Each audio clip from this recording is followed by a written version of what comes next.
Good Monday morning. It's September 28th, 2020. I'm Guy McPherson of GuyMcPherson.com. You might know it as Nature Bats Last. And I'm going to present a few headlines dating back to Friday through the weekend and early this morning, this Monday morning, as the stock markets open in the United States. A little context.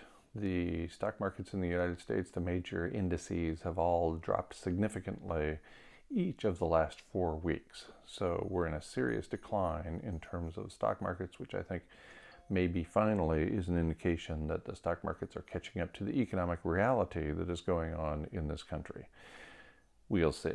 I'm coming to you today from Athens, Georgia. We're on a rather significant road trip from Central Florida to southern rural Vermont, and the last professional opportunity or activity along the way will be an award ceremony in which I will be honored for being an honorary ambassador for the Jazz for Peace organization. Look for that at Nature Bats Last, GuyMcPherson.com. Details are there, and you're welcome to attend either in person or virtually. It will be live streamed from Saratoga Springs, New York. Okay. So on to those headlines then. Again, so we're on this long road trip and we have 2 Yorkies with us. So when you hear all that jingling of their tags and the barking and the romping around, that's not me, that's them. So I'm not trying to shift the blame here. Okay, back to those headlines. Again, these go back all the way to last Friday. It's Monday morning. This headline from the Wall Street Journal: is it insane to start a business during coronavirus? Millions of Americans don't think so. Well, go figure. Millions of Americans are stupid. Millions of Americans are absolutely ignorant, mostly willfully so, about the pandemic and how long it's going to last and its effects on industrial activity. Is it insane to start a business during coronavirus? Yes, of course it is. We're only in the first wave. Perhaps the second wave has started. We're at the very beginning of that. This is not going to end well. From CNBC, on a related note, the black hole of unemployment benefits. 6 months into the pandemic, some are still waiting for aid, because that's what our government does. Just like every other government in the history of the world of governments, this government is intent upon screwing over the poor to advance the privilege of the rich. But surely you know this because you've been paying attention.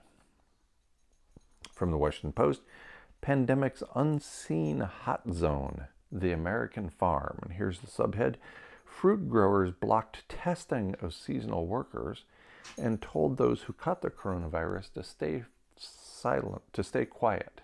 Well, of course they did, because this is all about the money for the wealthy. This is not about the lives or the poverty of the poor. If you haven't figured out that part of this whole set of living arrangements about every other civilization, including global industrial civilization, then you really need to start paying attention, and I mean years ago. From Barron's, the stock market had a bad week. As I indicated, 4 weeks in a row, the major stock indices in the United States finished down, significantly down. So the full headline, before I interrupt myself again with a little editorializing from Barron's: the stock market had a bad week. At least it wasn't a terrible one. So this is what passes for good news in this country anymore. The stock markets are only down a few hundred points for the week. Whew, it could have been so much worse. It reminds me of the line in Young Frankenstein: it could be worse. It could be raining. And the storm comes. It's almost the same thing. The stock market had a bad week. At least it wasn't a terrible one. Woo, good news. We're all still alive. This is what passes for good news these days, is that actually we are still alive. Another day upright, for me, is another good day. I'll go a step beyond that. It's another great day. Another day upright with this set of living arrangements allowing me the enormous privilege I am allowed to enjoy is another great day. How can you not see that?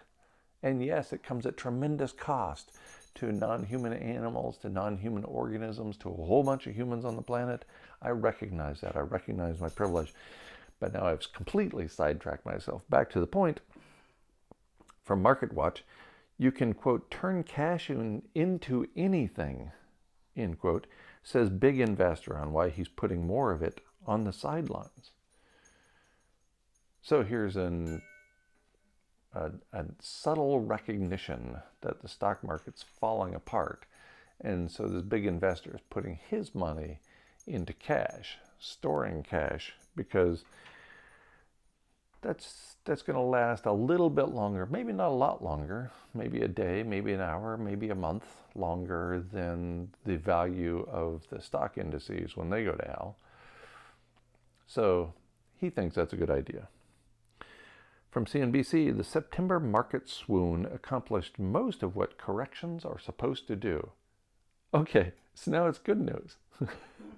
So now this correction is viewed as good news. This is hope in any other form. We have to keep the people distracted, divided, and hopeful about the near future. That's the whole point of the media and the governments in this world, always has been. From Bloomberg, U.S. housing boom threatened by short supply of homes to buy. So there's Bloomberg getting a little poetic on us, indicating that there's not enough homes for the millionaires who need to buy their second, third, and fourth homes. So times are getting tight. If you're one of those people who are interested in buying your fifth or sixth home, you better get with the program because the market's drying up. There's only so many homes in the world. Oh, by the way, there's also a finite number of houseless people that you might think about putting into those homes. Maybe provide for a little... Oh, never mind. People. Finally, from this morning at the Wall Street Journal, grocers stockpile build pandemic pallets ahead of winter. That's right. Winter's coming. The pandemic is not going away. The Wall Street Journal knows that. Grocers are stockpiling their food to provide food through the winter. The whole thing's falling apart, folks. If you can't see that, if you can't read between the lines, or even read the lines of stories like this one, then really you need to be paying closer attention.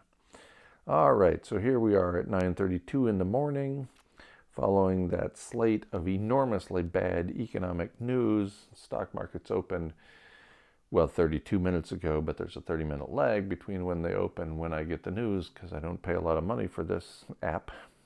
And of course, the stock markets are exploding upward. The Dow Jones is up 420, the NASDAQ is up 160, and the S&P 500 is up 50 points. So, as I've been pointing out for a few months now, up is down, black is white, dark is day. A day without sunshine is like night.